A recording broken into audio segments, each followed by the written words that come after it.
राहुल गांधी मौजूदा दौर में भारतीय लोकतंत्र के सबसे बड़े विपक्षी नेता। आजकल ये लीग से हटकर कुछ ऐसे रिसर्च में लगे हुए हैं जिसका ना तो कोई सिर है और ना कोई पैर है। और फिर जब लोग उन पर मीम्स बनाते हैं तो कांग्रेसियों को गुस्सा आ जाता है। अरे भाई, आखिर क्या जरूरत है पूर्व मिस इंडिया की लिस्ट खंगालने की? जी हाँ, इन दिनों राहुल गांधी पूर्व मिस इंडिया की लिस्ट लिए बैठे हुए हैं। वैसे आप कुछ उल्टा सीधा मत सोचिएगा उनके बारे में। कैरेक्टर को लेकर राहुल गांधी बड़े खरे नेता हैं। वो कहते हैं ना, अ परफेक्ट बैचलर। हाँ, तो राहुल गांधी वाकई एक परफेक्ट बैचलर हैं जिनसे शादी करने की तमन्ना ना जाने कितनी लड़कियां अपने दिल में दबाए हुए बैठी हैं। हेलो फ्रेंड्स, मैं सुप्रिया सिंह और आप देख रहे हैं आपकी खबर। तो दरअसल पूर्व मिस इंडिया की लिस्ट खंगालने की राहुल गांधी की दूसरी वजह है, और वो वजह है जाति की, यानी कास्ट की। आपको मालूम ही है कि कास्ट को लेकर राहुल गांधी की सेंसिटिविटी अक्सर देखने को मिल जाती है। तो इस बार उन्होंने मिस इंडिया में कास्ट एंगल को निकालकर एक नई कंट्रोवर्सी पैदा करने की कोशिश की है। असल में उन्हें कोई भी दलित, आदिवासी या ओबीसी वर्ग से ताल्लुक रखने वाली महिला मिस इंडिया का खिताब जीतते हुए नहीं मिली। वैसे उनकी गाड़ी यही नहीं रुकी, इसके बाद उनकी गाड़ी बॉलीवुड में घूमने लगी और वो कह रहे हैं कि वहाँ कोई दलित, आदिवासी या ओबीसी नहीं है। यकीन नहीं आता तो लीजिए, आप खुद ही सुन लीजिए। बॉलीवुड की बात करिए, बॉलीवुड में आपको दलित, आदिवासी, ओबीसी नहीं दिखेगा। नाच गाना चल रहा है, गाने बज रहे हैं, डांस हो रहा है, मगर 90% का कोई वहां नाच नहीं रहा। सच्चाई है ये। सुन लिया ना आपने, राहुल गांधी को अब मिस इंडिया में, बॉलीवुड में दलितों के लिए रिजर्वेशन चाहिए। कसम खाकर बता रही हूं मैं कि राहुल गांधी की ये बात अगर हमारे संविधान रचयिता बाबा साहब भीमराव अम्बेडकर ने भी सुनी होगी ना, तो उनकी आत्मा भी रो पड़ी होगी। वैसे अब जब राहुल गांधी ने एंटरटेनमेंट इंडस्ट्री में अपना जाति कार्ड खेला है, तो आपको इसकी हकीकत बताना हमारे लिए ज़रूरी हो जाता है।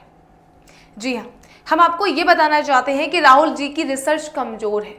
बॉलीवुड में ऐसे कई दिग्गज एक्टर्स हैं जो इन जातियों से ताल्लुक़ रखते हैं। वैसे किसी बॉलीवुड कलाकारों की जाति के बारे में बताना तो किसी भी सूरत में सही नहीं है, फिर भी नाम लेना ही पड़ेगा, वरना हमारी बात प्रूव कैसे होगी।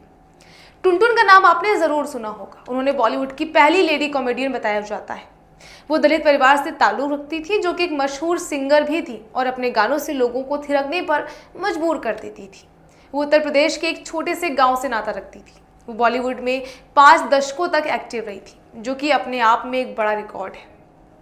इसके अलावा बॉलीवुड के एक और कामयाब कॉमेडियन हैं जॉनी लीवर, जिनका पूरा नाम है John Prakash Rao जानूमाला। Hindustan Unilever limited में काम करने के दौरान जॉन राव अपने कलीग्स का एंटरटेनमेंट मिमिक्री से किया करते थे। उनके कलीग्स उन्हें जॉनी लीवर नाम से पुकारने लगे।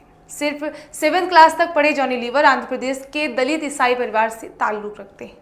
उनकी कॉमेडी बेजोड़ है, उन्हें कॉमेडी किंग तक कहा जाता है।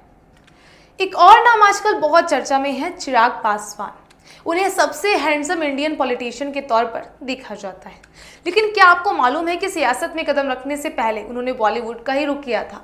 कई फिल्मों में उन्होंने काम किया था, लेकिन फिर अपने फादर रामविलास पासवान की पॉलिटिकल विरासत को उन्हें ही कंटिन्यू करना था, लिहाजा उन्होंने बॉलीवुड छोड़ दिया।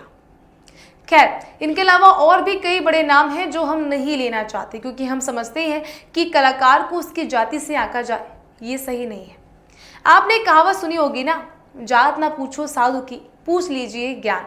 हम उम्मीद करते हैं कि इस कहावत की अहमियत को राहुल गांधी समझे और आइंदा इस किस्म के बेतुके मुद्दे लेकर मत बैठे। वैसे राहुल गांधी ने बॉलीवुड में जो दलित कार्ड खेला है, उस पर आपकी क्या राय है? कमेंट करके जरूर बताइएगा।